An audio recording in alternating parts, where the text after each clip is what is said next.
જેથી આપ પરમ પૂજ્ય 108 વિશાલબા રાજકોટ બિરાજો છો. આજના વચરામતમાં કુતાહત કરો. હું આમ ફેસબુક ઓપન કરી રહી છું. જય શ્રી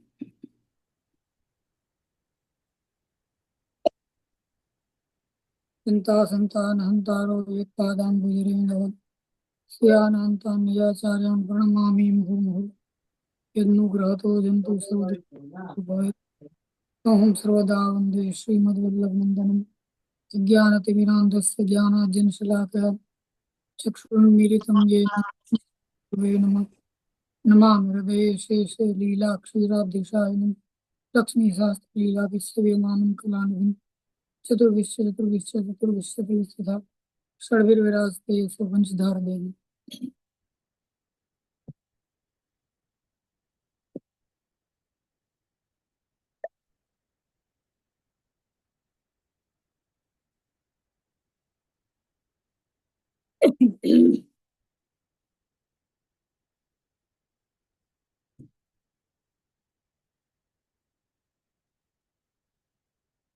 આપણે 46 શ્લોક કર્યો હતો ત્યારે એમાં જે પધારવાનું વર્ણન છે એમાં ખાસ કરીને હતું કે જ્યારે પધારે છે ત્યારે થોડી થોડી વર્ષા થાય છે, સામાન્ય એવી ગર્જના થાય છે, એ બધું થોડુંક વર્ણન હતું. હવે જેમ જેમ ગોકુળની નજીક પધારે છે એમ એનું આગળનું વર્ણન છે. આપણે 46 ની 49 કર્યો હતો, 50મો શ્લોકમાં આપણે પહોંચ્યા છે. એ છે મઘોની વર્ષત્ય મઘોતી વર્ષત્ય સકૃત યમાનુજા ગંભીર તોયોગ જવોર્મી ફેનિલા ભયાનકાવર્ત શતાકુલા નદી માર્ગમ દજો સિંધુરી શ્રેયપતે. મઘ એટલે ઇન્દ્ર, અતિ વર્ષત્ય એટલે મઘ જે ઇન્દ્ર છે એ અતિશય વર્ષા કરે છે માર્ગમાં એમ. અને એ સમયમાં યમુનાજીને યમાનુજા કીધે યમુના બેન એનાથી સંબોધિત કર્યા છે. ગંભીર તો યોગ જવોરની ફેનિલા એટલે જલ છે એ અતિશય ગંભીર છે. એટલે એમ કે અતિ વરસાદના કારણે અતિ ગંભીર જલ છે ને એમાં એનો એક પ્રવાહ છે, એમાં અનેક લહેરો ઉત્પન્ન થાય છે. ઓઘ એટલે ઓઘ જવ એટલે એક ગતિ એની લહેરોની છે. ઉર્મી ફેનિલા એટલે પીણા જે ઉત્પન્ન થતા હોય એના માટે કહે. પછી કહે છે કે ભયાનકાવર્ત શતાકુલા નદી માર્ગમ દદો સિંધુરીવ શ્રેયપતે. એટલે ભયાનક આવર્ત જે ભંવર ઉત્પન્ન થાય જલમાં, જેમ બહુ તેજ પ્રવાહ હોય, તેજ બહાવ હોય તેમાં એક ભંવર ઉત્પન્ન થાય, એવું આમાં ખૂબ ભંવર છે, એનાથી ભયાનક લાગે છે. આવર્ત શતાકુલા એટલે અનેક આવર્ત અનેક ભંવર છે, એનાથી જેમ આકુલ હોય વ્યગ્ર હોય એવી રીતના સ્વયંના બિરાજે છે. માર્ગમ દદો અને એમણે વસુદેવજીને માર્ગ આપ્યો. કેવી રીતના કે સિંધુરીવ શ્રેયપતે એટલે જેમ રામચંદ્રજીને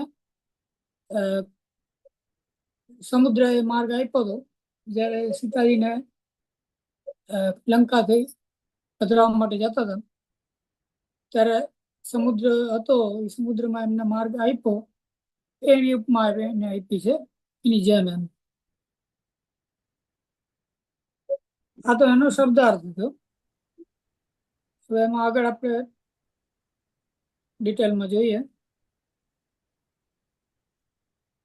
તો જેમ જેમ ગોકુળ નિકટ આવવા માંડ્યું એમ એમ માયાનું સાનિધ્ય ઉત્પન્ન થવા માંડ્યું. એટલે એમ કે જે વ્રજ મથુરામાં જયારે ભગવત પ્રાગટ્ય થયું હતું ત્યારે માયાના સાનિધ્યથી વસુદેવજી ને ભગવાન બધા દૂર હતા એમ. પણ જેમ જેમ ગોકુળ નિકટ આવવા માંડ્યું તો ગોકુળમાં તો માયાને જન્મ આપ્યો છે, મતલબ માયા ગોકુળમાં વિદ્યમાન છે અને જન્મ ત્યાં થયો છે. તો એના કારણે એ માયાનો જે પ્રભાવ છે એ વિશેષ ત્યાં પ્રગટ થાય છે. એટલે ક્લેશની અધિકતા છે, એટલે એમ કે સમસ્યાઓ વિશેષ ઉત્પન્ન થાય છે. અને છતાં પણ તો પછી કોઈને એમ પ્રશ્ન થાય કે માયાના આધિક્યથી જો સમસ્યા ઉત્પન્ન થતી હોય તો ભગવત સાનિધ્યનું મહત્વ શું, કે ભગવત સાનિધ્યનો પ્રતાપ શું? એટલે આગળ સ્પષ્ટતા કરે છે કે ભગવત સાનિધ્યના કારણે એ જે ઉત્પન્ન થયેલી સમસ્યાઓ કે ઉત્પન્ન થયેલી સમસ્યા મતલબ ઉત્પન્ન થયેલી જે માયાનો જે પ્રતાપ છે કે માયાનો જે પ્રભાવ છે એ કઈ કરી શકતો નથી, એમ એનાથી કઈ થઈ શકતું નથી, કેમ કે ભગવાનનું સાનિધ્ય છે. એટલે કઈ ને કઈ એમાં ભગવત કૃપાથી એનો કઈ ને કઈ ઉપાય થઈ જાય છે.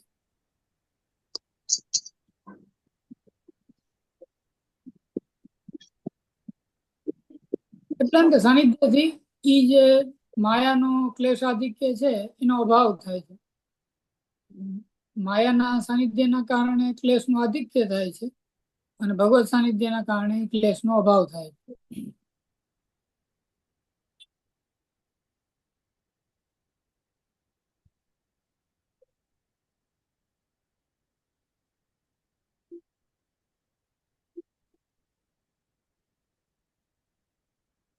એટલે જે પાર જવાનો પ્રકાર છે એના પાર જવાનો એનું આગળ વર્ણન કરે છે કે જે મેઘ છે, મઘ છે, જે ઇન્દ્ર એ વૃષ્ટિ કરે છે.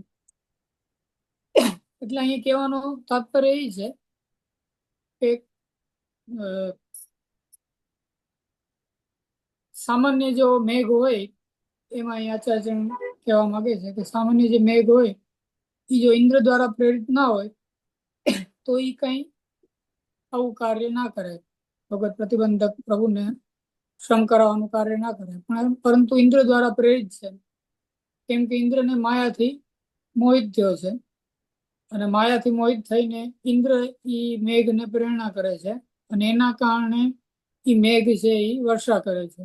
એટલે વર્ષા એકદમ તીવ્ર છે.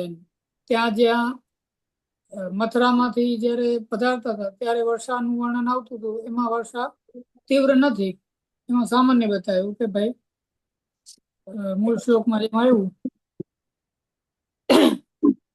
પવર્ષ પર્જન્ય ઉપાંશુ ગર્જિત. ઉપાંશુ ગર્જિત એટલે સામાન્ય ગર્જના, ધીરે ધીરે ગર્જના અને મંદ મંદ વર્ષા છે. અહીંયા મંદ વર્ષા નથી, અહીંયા જે વર્ણન છે એમાં વર્ષા છે એ તીવ્ર છે, તેજ છે. તો એ તેજ વર્ષા જે છે એની પાછળનું કારણ બધામાં મેં પાડીને ના, એટલે મેં બધા એક બાજુ બધા સફેદ હતા એ ને બધા એમ જ છે, નીચે હશે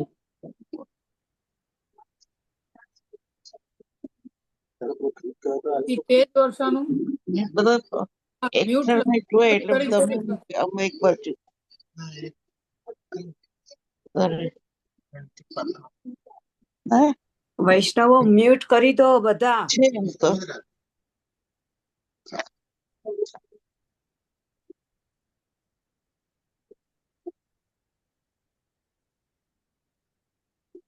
અહીંયા છે વર્ષા એ તીવ્ર છે, એટલે મગોની વર્ષતે અસકૃત કીધું. એટલે એ વરસાદ ઓલી જે મંદ મંદ વર્ષા હતી એવી નથી, પરંતુ તીવ્ર વર્ષા છે.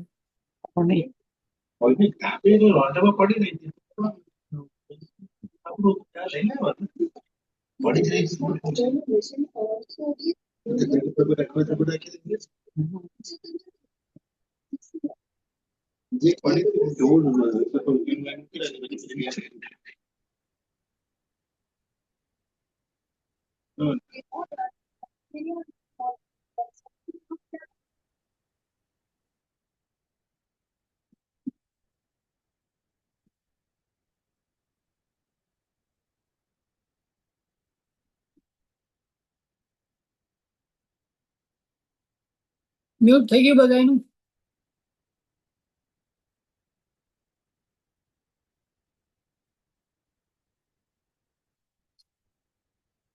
એટલે જે વરસાદ છે એ અહીંયા તીવ્ર છે. ત્યાં પેલા મંદ મંદ વર્ષા હતી.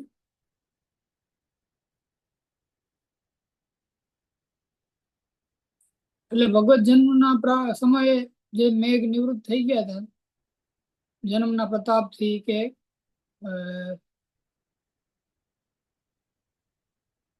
જોઈને, મતલબ એમને ભગવત પ્રેરણાથી પયા ગયા હતા. પરંતુ પાછું માયાનું પ્રાગટ્ય થયું એટલે એ જ મેઘ પાછા આવી ગયા. કેમ કે માયાએ ઇન્દ્રને મોહિત કર્યો અને ઇન્દ્રને પ્રેરણા કરી, એના કારણે જ મેઘ પાછા બધા આવી ગયા. જો ઇન્દ્રની પ્રેરણાથી ના આવ્યા હોત તો સ્વતંત્ર રીતના ભગવત સાનિધ્યમાં જે મેઘ છે એ કઈ કરી ના શકે. એમ અહીં કહેવાનું તાત્પર્ય છે. કેમ કે મેઘ છે એ પોતે અલ્પ છે અને અલ્પ હોવાના કારણે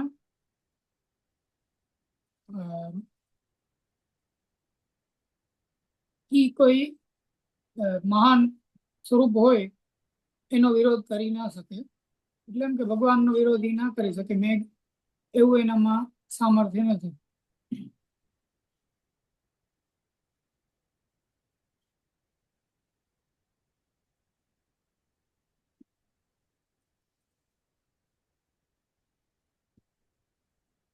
કેમ કે જે અલ્પ છે એનામાં ધૈર્ય પણ અલ્પ હોય એટલે એ ભગવત સાનિધ્ય ના કરી શકે, ભગવત વિરોધ ના.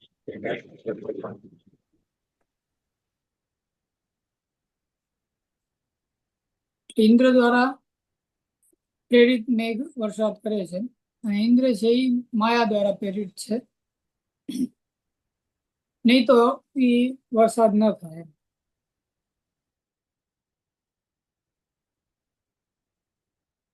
તો અહીંયા જે અમુક વાત છે એને આપણે કોન્ટેક્સ થી સમજવી પડે. અહીંયા એમ કીધું યમુનાજી ને યમાનુજા એટલે યમુના બેન, અને અહીંયા સુબોધનીજીમાં એમને ક્રૂર ની ઉપમા આપી. એની પાછળનો બધાની પાછળનો કારણ એ છે કે હજી જે ભગવદ લીલા છે એમાં યમુનાજી સંમિલિત થયા નથી. એટલે અત્યારેના જે યમુનાજી છે એ મર્યાદા છે.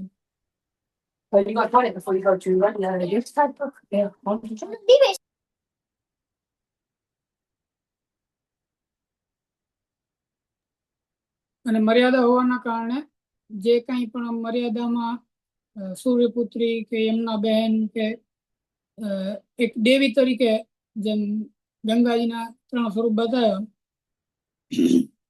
એવી રીતના યમુનાજીના પણ 3 સ્વરૂપ છે. એમાં જે મર્યાદામાં જે દેવી સ્વરૂપ છે એ સંદર્ભમાં આ વાત લાગુ પડે છે. લીલા પરિકરમાં ભગવદ લીલોપયોગી જે સ્વરૂપ છે એને આ વાત લાગુ પડતી નથી.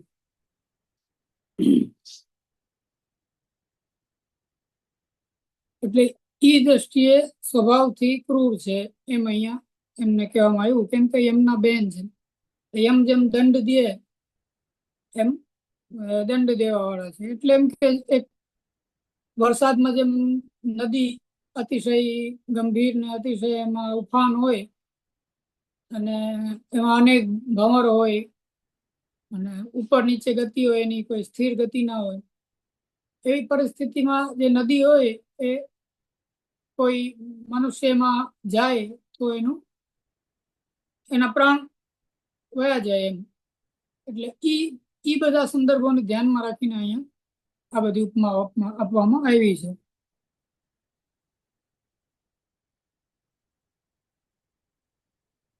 એટલે કીધું ગંભીર તો યોગ જવોર્મી ફેનિલા. એટલે જે જલ છે એ અતિશય ગંભીર છે અને ઓઘ છે એટલે એકદમ એનો પ્રવાહ છે. અને એમાં એક અવાજ છે, એનો ઘોષ છે, અને એમાં અનેક ફેન ઉત્પન્ન થાય છે. એ બધા એના ગુણ બતાવ્યા. અગાધપણું છે એમાં એની ભયાનકતા છે. પછી આવર્ત છે એટલે કે જે ભંવર છે એમાં પણ ભયાનકતા પ્રગટ થાય છે.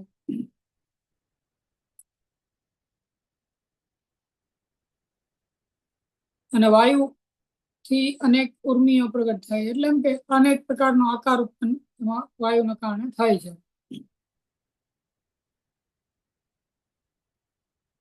ત્રિવિધ દોષ અહીંયા પ્રગટ કર્યા.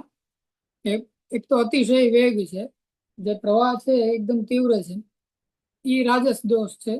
પછી ફેન આદિ છે એ તામસ દોષ છે, અને ગંભીરપણું છે એ સાત્વિક દોષ છે. એ અહીંયા બતાવ્યું નથી, પણ એ આપણે સમજવાનું છે.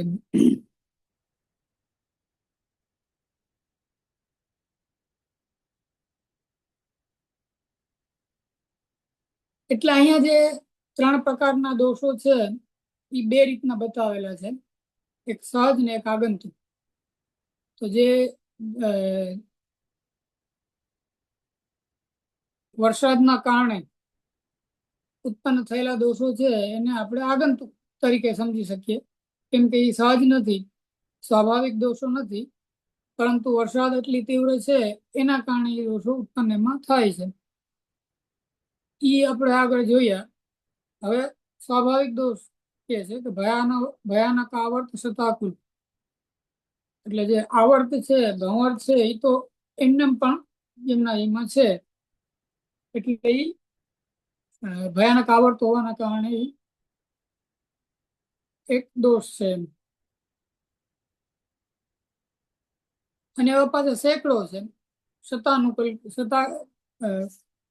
મૂળમાં કીધું શતાકુલા, એટલે એ શત એવા આવર્ત છે, ભંવર છે, એનાથી આકુલ છે, એટલે અનેક ભંવર છે. અને જે પ્રવાહ છે એ ઉચ્ચ નીચ વાળો છે, વિષમ છે.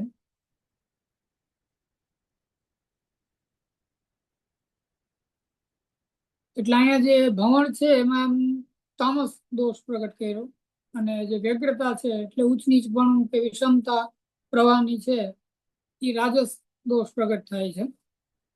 અને પ્રવાહમાં જે અસમાનતા છે એ સાત્વિક દોષ છે. એટલે સ્વાભાવિક અને આગંતુક, અથવા સ્વાભાવિક અને વર્ષાજન્ય, એમ આપણે સમજી શકીએ. એમ બંને પ્રકારથી 3 દોષો પ્રગટ થાય છે.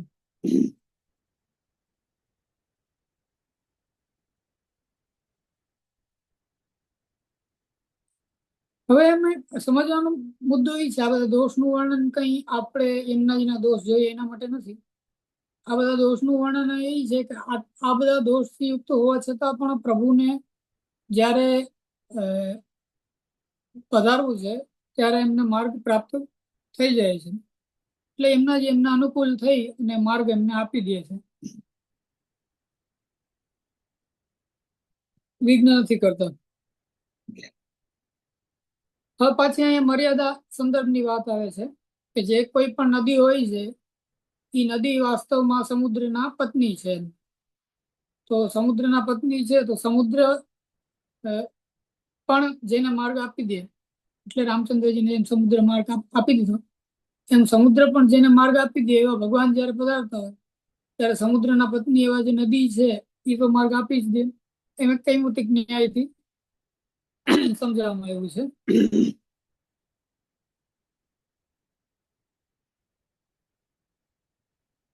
અને જેમ માર્ગ ન દેવાના કારણે સમુદ્રને પણ ભગવાન સૂકવી દે રામ અવતારમાં, તો પછી એક નદીને પણ સૂકવી શકે.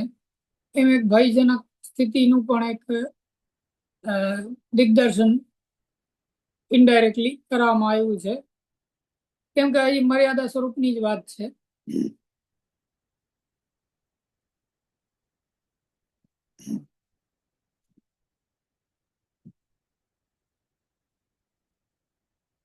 જેમ આગળ ઉપર પણ દ્વારકા લીલામાં પણ બલદેવજી દ્વારા હલાકર્ષણ દ્વારા યમુનાજીનું આકર્ષણ કરવામાં આવે છે હલથી. તો ત્યાં પણ આપણે એ જ સમજવાનું છે કે એ મર્યાદા સ્વરૂપ છે.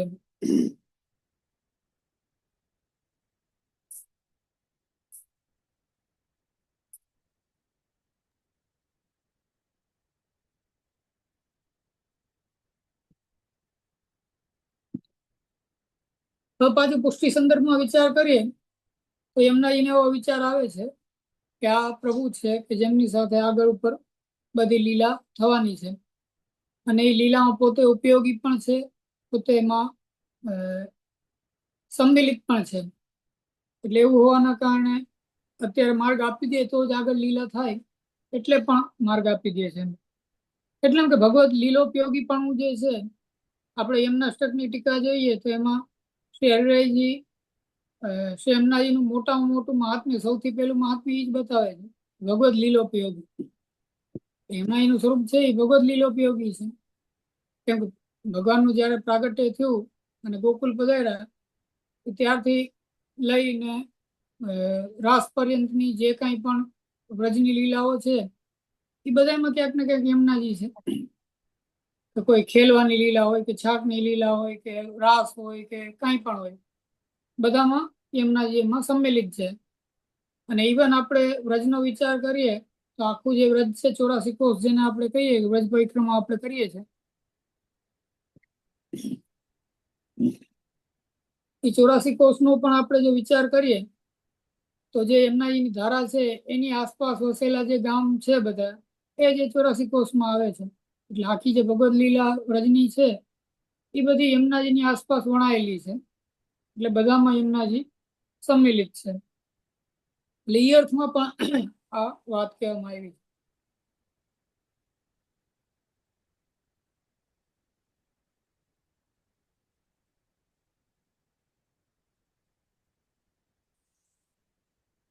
તો લક્ષ્મીજી છે એ સમુદ્રમાંથી પ્રગટ થાય છે, એટલે સમુદ્રના પુત્રી કહી શકાય. અને ભગવાન એમના પતિ છે, એટલે સમુદ્ર છે એ ભગવાનના સસુર છે. એટલે પણ સમુદ્ર છે એ ભગવાનને માર્ગ આપી દે. આ એક ખાલી રામચંદ્રજી ને સમુદ્રે કેમ માર્ગ આપ્યો એના સંદર્ભમાં વાત છે.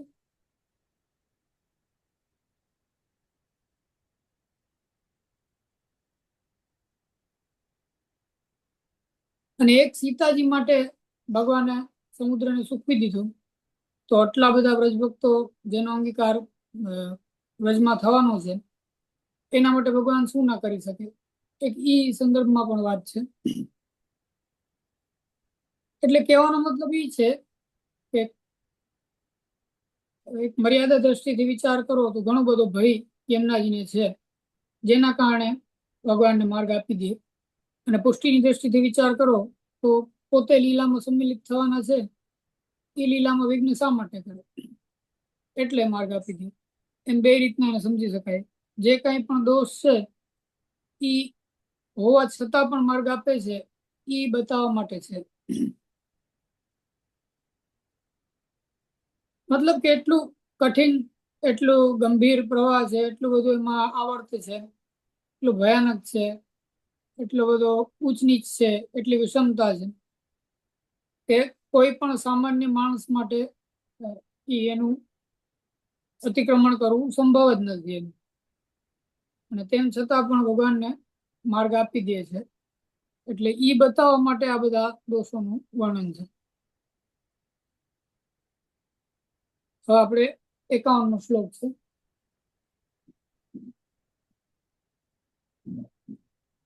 નંદવ્રજમ શૌરી રૂપેત્ય તત્વતાન ગોપાન પ્રસુપ્તાન ઉપલબ્ધ નિદ્રયા શિશુમ યશોદા શયને નિધાય તત્સુતામ ઉપાદાય પુનર્ગ્રહાનગાત.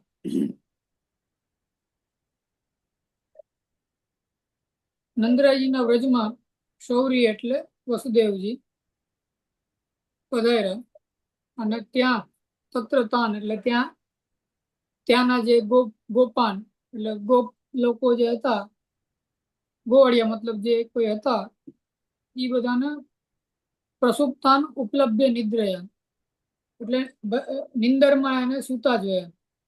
તો જો ખાલી પ્રસુપ્તાન કહેતા પણ ચાલે, પણ ઉપલબ્ધ નિદ્રા કહીને એમ કે નિંદરમાં સૂતા, ખાલી સૂતા નહીં.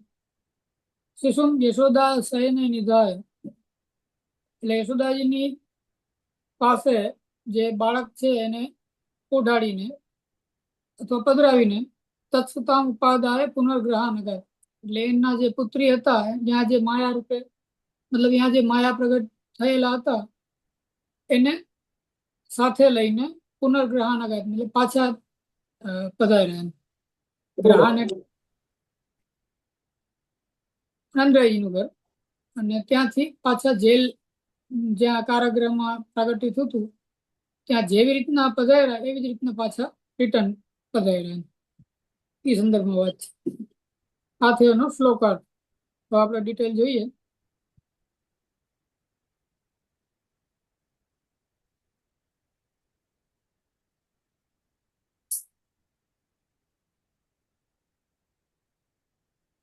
એક સામાન્ય માર્ગ હોય, સામાન્ય રસ્તો હોય, એવી રીતના નદીને પાર કરીને એ આગળ આપણે જોયું કે કેટલું ઇઝીલી મતલબ પાર કર્યું, આટલું અઘરું હોવા છતાં ગોકુલે મતલબ ગોકુલમાં પધાર્યા અને ત્યાં જઈને શું કર્યું, શૌરી ઉપમા, શૌરી નામ એટલે કે સુરવીરતા છે, વીરતા છે, તે આવી પરિસ્થિતિમાં પણ લઈને પધાર્યા.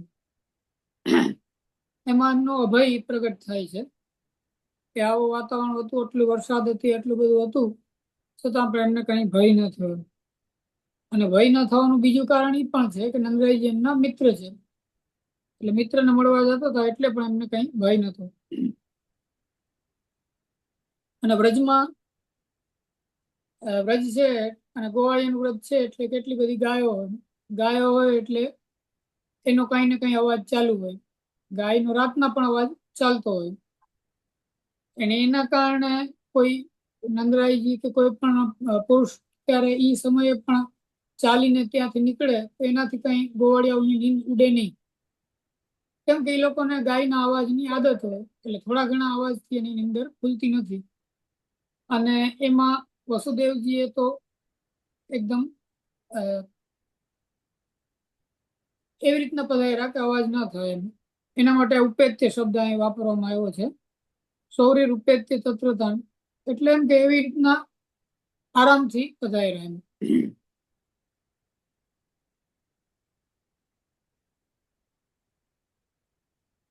ઉપેત્યનો મતલબ થાય સમીપ જવું.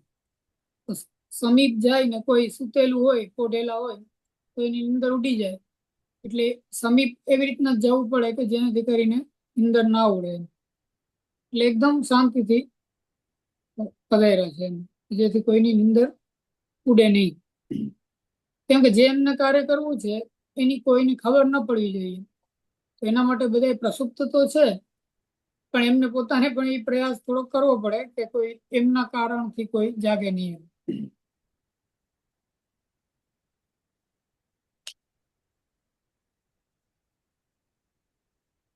અને કેટલાય ગોવાળિયા તો ગાયોના કારણે સતત જાગતા હોય છે, ગાયોની રક્ષા કરવા માટે. એ પણ ત્યારે સુઈ ગયા, કેમ કે ભગવદ ઈચ્છા હતી અને માયાના પ્રતાપથી પણ ત્યાં સુઈ ગયા. નહીં તો રક્ષા કરવા માટે એ તો જાગતા હોય, પહેરો દેવા માટે ને કોઈ ગાયની રક્ષા માટે કોઈ ને કોઈ જાગતું હોય, પરંતુ એ પણ કોઈ જાગતું ન હતું. એટલે કીધું પ્રસુપ્તાન ઉપલબ્ધ, કે બધાને સુતેલા એમને જોયા, કે સુતેલા એમને પ્રાપ્ત થયા બધા. હવે કેવલ જે શયન છે એટલે ખાલી સુતેલા એમ માને તો શયનનો અર્થ તો એમ પણ થાય કે નિદ્રા નથી, પણ એમને જેમ આપણે ગુજરાતીમાં કે આડા પડ્યા, એટલે એમ ખાલી કોઈ શારીરિક રીતના સૂતું હોય પણ મનથી સૂતું ના હોય, નિદ્રા ના હોય, એવું પણ હોઈ શકે. પણ એવું નથી, એ બતાવવા માટે અહીં કીધું ઉપલબ્ધ નિદ્રા, એટલે બધાને નિદ્રા પ્રાપ્ત થયેલી છે, નિંદરમાં છે, એમ કોઈ જાગૃત નથી.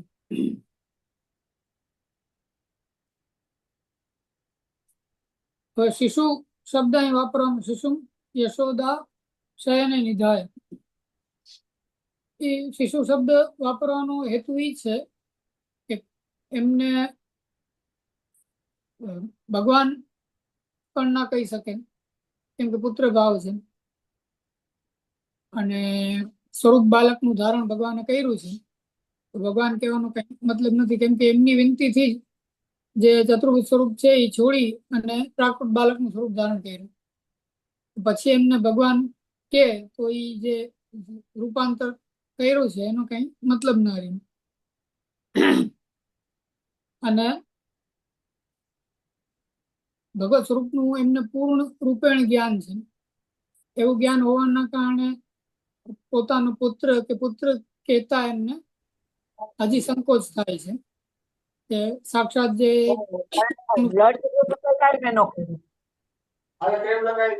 ઈ તો ખાલી થોડુંક જ હા મારું તો બહુ આમ જો જેઠીલાલ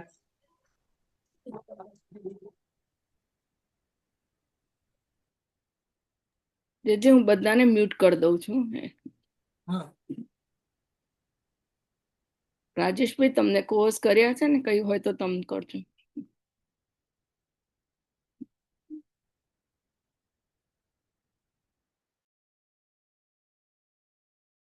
સોરી જેજે.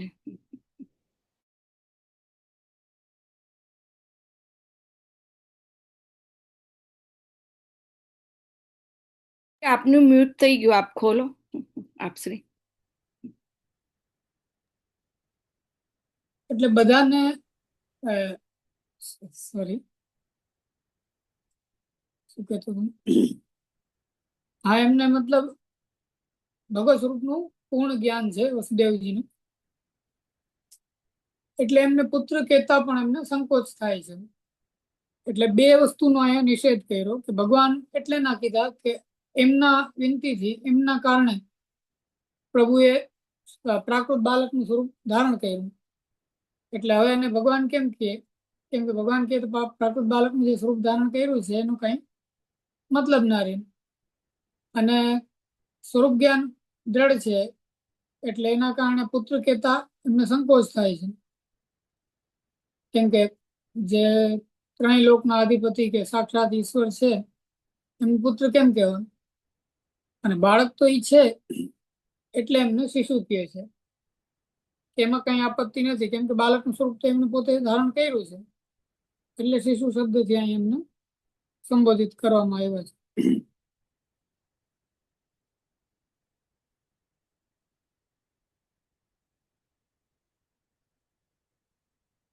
અને નિધા એટલે સારી રીતના એમને સ્થાપન કર્યું. એટલે કે જે સ્થાનમાં માયા હતી ત્યાંથી માયાને પધરાવી અને એની બદલે ભગવાનને પધરાવી દીધા. એટલે કોઈને ખ્યાલ જ ના આવે કે કોનો જન્મ થયો. બધાને એમ થાય કે ભગવત પ્રાગટ્ય થયું, માયાનો જન્મ થયો એવો ખ્યાલ કોઈને ના આવે.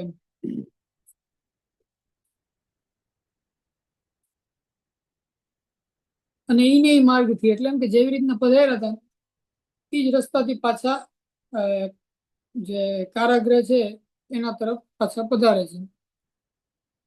કે કોઈને કઈ આશંકા ના થાય, કોઈને કઈ ખ્યાલ ના આવે.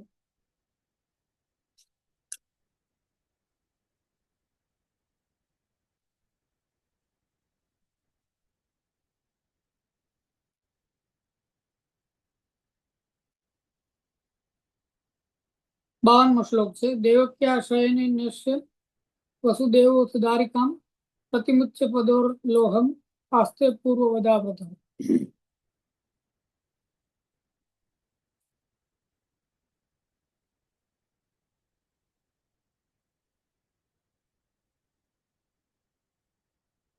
પછી ત્યાં જયારે કારાગૃહમાં પાછા પધાર્યા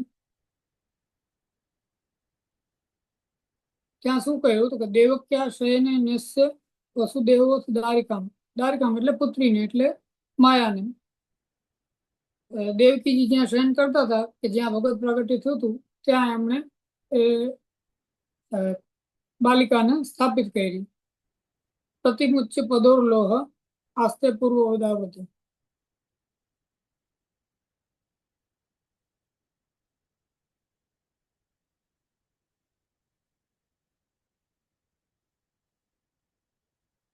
અને જે લોઢાની બેડીઓ જે ખુલી ગઈ હતી એ એમણે પાછી પોતે પૂર્વવત એટલે પેલાની જેમ ધારણ કરી અને બિરાઈ જાય. એટલે કોઈને કઈ જે દ્વારપાલ છે કે કંસ છે એને જોઈને કઈ ખ્યાલ ના આવે કે શું થયું એના માટે. એટલે પૂર્વ સ્થિતિ પાછી ઉત્પન્ન થઈ ગઈ. જે ભગત પ્રાગટ્ય વખતે જે સ્થિતિ હતી એ સ્થિતિ પાછી અહીં ઉત્પન્ન થઈ ગઈ. એટલે કોઈની ખબર ના પડે કે બાળક પુત્ર થયો કે પુત્રી થઈ. ત્યાં પણ ખબર નથી પડતી અને અહીંયા પણ ખબર ના પડે એવું વાતાવરણ એમને ઊભું કર્યું છે.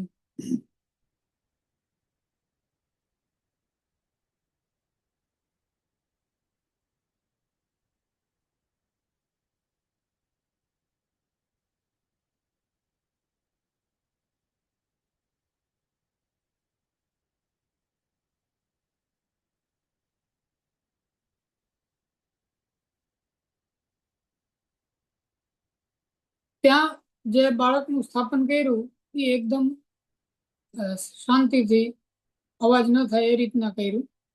અહીંયા પાછા પધારીને એવી કોઈ આવશ્યકતા નથી, કેમ કે દેવકીને તો ખબર જ છે અને આમ પણ લોઢાની બેડી ને બધું ધારણ કરવાનું છે. એટલે અહીં કોઈ શાંતિ ની એવી કોઈ અપેક્ષા નથી. એ એનો ભિન્ન પ્રક્રમ, મતલબ એ એટલી ભેદ છે એમાં.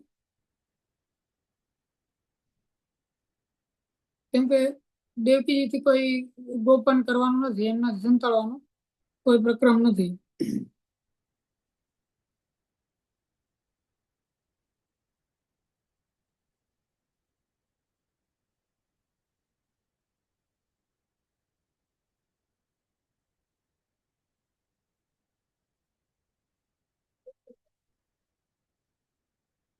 દારિકા શબ્દ એટલે થોડોક અનાદર સૂચક વાપરવામાં આવ્યો, કેમ કે ક્યાં ભગવાન ને ક્યાં માયા એ અર્થમાં.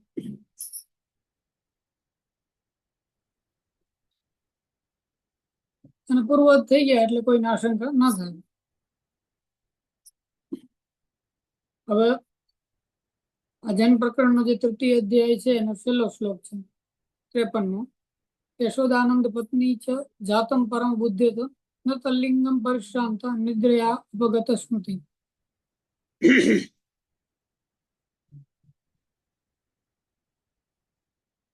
એટલે યશોદાજી જે નંદરાજીના પત્ની છે એમને એટલો જ ખાલી ખ્યાલ આવ્યો કે બાળક થયો એમ. જાતમ પરમ બુદ્ધેત, જાતમ એટલે પ્રાગટ્ય થયું, બસ એટલી બુદ્ધિ એટલે એટલું જ્ઞાન થયું. ન તલ્લિંગમ પરિશ્રાંત, મતલબ એવા થાકેલા અને એવા નિંદરમાં નિદ્રા અપગત સ્મૃતિ, કે જેમની સ્મૃતિ ચાલી ગઈ હોય નિંદરમાં, એવી નિંદ્રામાં અને થાકેલા પરિશ્રાંત હોવાના કારણે એમને બાળકનું લિંગ ના જ્ઞાન થયું કે ભાઈ છોકરો છે કે છોકરી છે, એટલે પુત્ર છે કે પુત્રી છે એ એમને કઈ અનુસંધાન ના થયું, એમને ખ્યાલ ના આવ્યો. અને પરિશ્રાંતા કેમ, થાકેલા કેમ, કેમ કે જે પ્રસવના પીડાથી થાકેલા છે.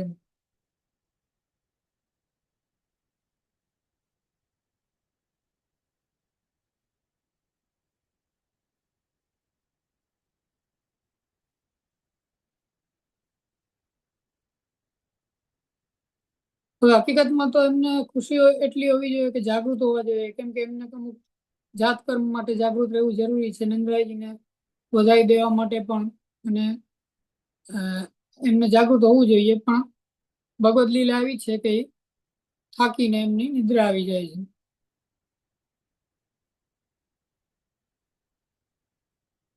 એટલે એમને પુત્ર છે કે પુત્રી એનું જ્ઞાન થતું નથી, ખાલી એમને એટલું જ જ્ઞાન રહે છે કે મને બાળકનું પ્રાગટ્ય થયું.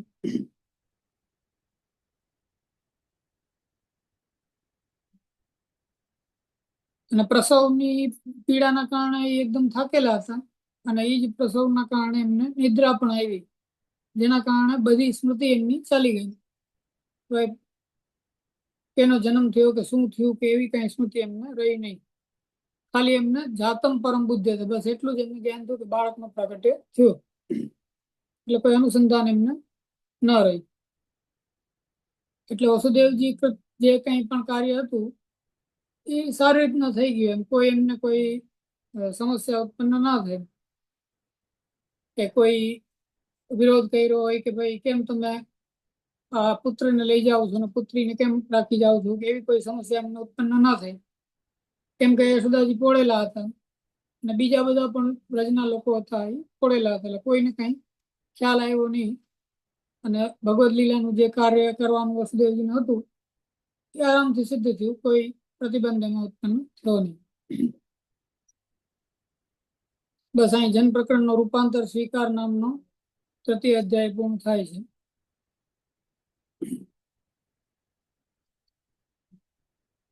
આટલું રાખીએ, કઈ કોઈને પૂછવું હોય તો પૂછી શકીએ.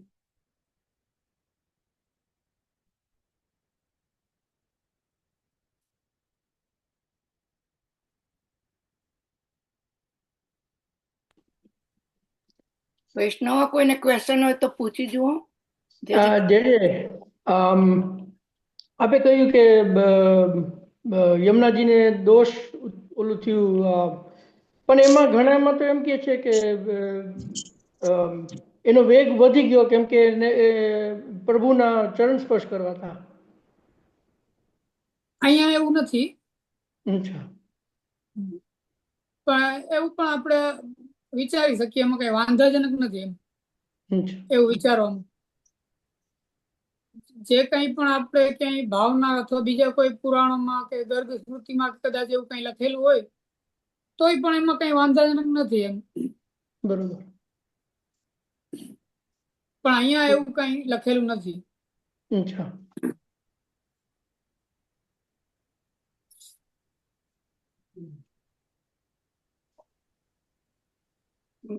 કોઈને કોઈ બીજાને પ્રશ્ન હોય તો રેઝ હેન્ડ કરજો તો હું ઓપન કરું.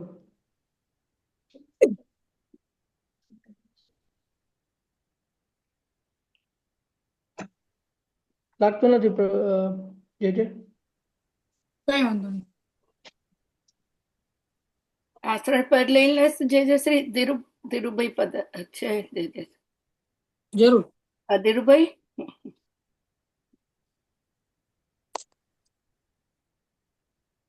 અહીં કેમ બંધ થઈ ગયું ધીરુભાઈ નું? એ મને નવે લાગે છે કેમ બંધ થઈ ગયું. હા, કોઈ સેમસંગ વાળું છે, તમારે લેવું છે? કોઈ આ ભાઈને લેવું છે? હા, સેમસંગ. આશ્રય નું પદ મને લાગે ખોલવા ગયા ને બટન દબાઈ ગયું હશે ધીરુભાઈ. એવું લાગે છે. કઈ નહીં રાજુભાઈ, તમે જ લઈ લો રાજેશભાઈ. હા, ચોક્કસ.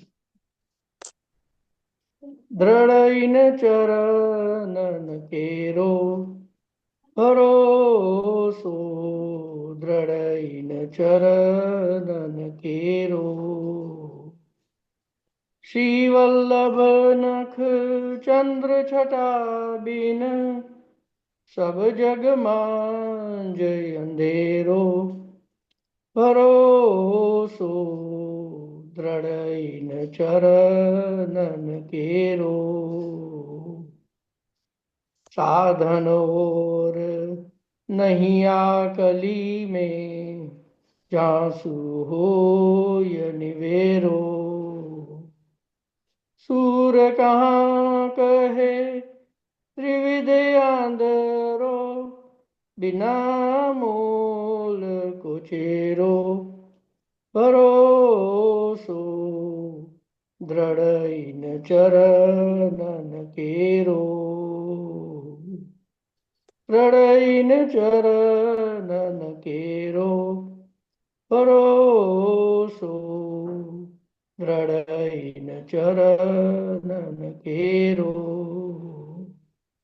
श्री वल्लभाधीश की जय, श्री गोसाई जी परम दयाल की जय, श्री विशाल कुमार प्यारे की जय, વૈષ્ણવ દંડવત પહોંચાડો જે શ્રી ને. પ્રણામ જે આપના શ્રી ચરણોમાં, સર્વૈષ્ણવ ભગવત સ્મરણ. જે શ્રી દંડવત પ્રણામ જે શ્રી. પ્રણામ જય જય શ્રી. આપના ચરણોમાં દંડવત પ્રણામ જય જય શ્રી. સર્વૈષ્ણવ ભગવત સ્મરણ. બધા વૈષ્ણવને ભગવત સ્મરણ. ભગવત સ્મરણ. વચરામત જે 3 વીક થી બંધ છે આપણે સાંજનો પ્રોગ્રામ, એ કઈ તારીખ છે? 12મી તારીખથી ચાલુ કરું છું સાંજનું. એટલે ઈસ્ટ કોસ્ટમાં તો લેટ હશે, એટલે યુટ્યુબમાં તમે લોકો સાંભળો છો. પણ જે રેગ્યુલર ઇન્ડિયા વાળાની તો ઇન્ડિયાનો સવારના 9 o'clock 13મી તારીખ આવશે, અને અમારે અમેરિકાની 12મી સાંજે. તો વૈષ્ણવ જોઈન થજો, કારણ કે મારા ઓગસ્ટ થી ચાલુ થશે ને? તો હા, ઓગસ્ટની 12મી થી, કારણ કે મારા હજુ ઓગસ્ટ ચાલુ થઈ ગયું, બરોબર. હા હા હા, હા, ઓગસ્ટ ચાલુ નથી, આજે બીજી થઈ. હવે હા, બીજી થઈ ગઈ. વૈષ્ણવના ફોન આવે છે, સ્મિતાબેન ક્યારે ખોલો છો? પછી આ બરોબર. નેક્સ્ટ વીક તો 11 ભેગું છે, તો બધા વલ્લભ બીજી સવારમાં એનો. એટલે કે જયશ્રી કે આપણે પછીથી જ ખોલો સ્મિતાબેન, કે મેં કહું સારું. એટલે જન્માષ્ટમી વીકેન્ડ આવે છે, એટલે આપણે વાંધો ના થાવતો એનો, એટલે વલ્લભ બધા પધારશે એનો. હા, ધીરુભાઈ એમને જ વિડીયો ખોલવાનું બંધ થઈ ગયું. ઉષાબેન ને મેં હોસ્ટ કરેલા ને કેમ ના મને હોસ્ટ પાછું કરી દીધું, ખબર નહીં કેમનું થયું બધું. જય શ્રી કૃષ્ણ. સર્વે વૈષ્ણવને જય શ્રી કૃષ્ણ અને ખૂબ ખૂબ આ ધીરુભાઈ બોલો છો, પણ તમારું મ્યુટ છે ધીરુભાઈ. ધીરુભાઈ તમારું મ્યુટ છે. જય શ્રી કૃષ્ણ બધા વૈષ્ણવને. જય શ્રી કૃષ્ણ. બધા વૈષ્ણવને જય શ્રી કૃષ્ણ. ભગવત સ્મરણ. ભગવત સ્મરણ. જય શ્રી કૃષ્ણ. મારું બંધ થઈ ગયું, તો બધું કન્ફ્યુઝ થઈ ગયો તો હું આમાં. અમને ભૂલમાંથી બધું થઈ ગયું લાગે છે.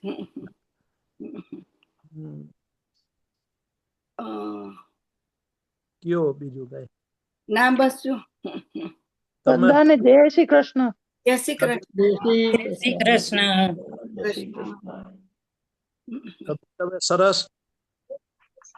શું કહ્યું? મારે જો અહીંયા આઈસ મૂક્યો છે ને, એ છે ને, હાથે પહેરી રાખવું પડે. હજી રીજાતું હશે ને, આઈસ છે.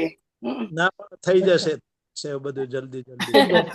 અને હવે કપડા ના પહેરાય ધીરુભાઈ, પંજાબી કે સાડી બ્લાઉઝ કશું ના પહેરાય. એ કોમ્પ્યુઝ છે કે જે આગળ આપણે આવીએ તો પણ કઈ વાંધો, પ્રભુ દયાળુ છે. આપણે જેવો શરીર, આપણું જે પરિસ્થિતિ છે, હવે જાણે છે બધું ને, એને તો એમાં કઈ. હા, ઉપર ચુંદડી રાખી દેવાની છે. એ તો એવું કઈક કરીને બેસવું જ પડશે. ચાલુ ઉપર આપણે પંજાબીની ચુંદડી હોય એમ નાખી દીધી હોય, એટલે કઈ ના થાય. યા જરા આરામ કરજો બસ. હા હા હા. મીતાબેન જય શ્રી કૃષ્ણ. જલ્દી સારા થઈ જાઓ. હા, બસ હવે મિસ કરીએ છીએ આપને. એનો એટલે 12મી થી આપણે ચાલુ કર્યું છે. ઓકે વૈષ્ણવ. ઓકે, જય શ્રી કૃષ્ણ. પંકજ બાવા બરોડા વાળા છે, પછી યોગેશ વાળા બોમ્બે પધારવાના છે, તો બધા જોઈન થજો એનો. અને ફ્લાયર આ વીકમાં થઈ જશે ને, આ વીકેન્ડમાં જ મૂકી દેશે, એટલે બધાને આમ એ થઈ જાય. કારણ કે નેક્સ્ટ વીક 12 ને 11 ભેગું છે ને, એ જ ટાઈમે છે આપણે, એટલે નહીં વલ્લભ ના પધારી શકે સવારમાં ટાઈમમાં, ખોટું આપણે શ્રમ આપવું એના કરતા વીક પછી. હા, પેલું તો કન્ટિન્યુઅસ હોત, આપણે બિચારા વલ્લભ ને આપણે એ કરીએ. એ મારે રેકોર્ડિંગ બંધ કરવાનું ભૂલી ગઈ, સોરી.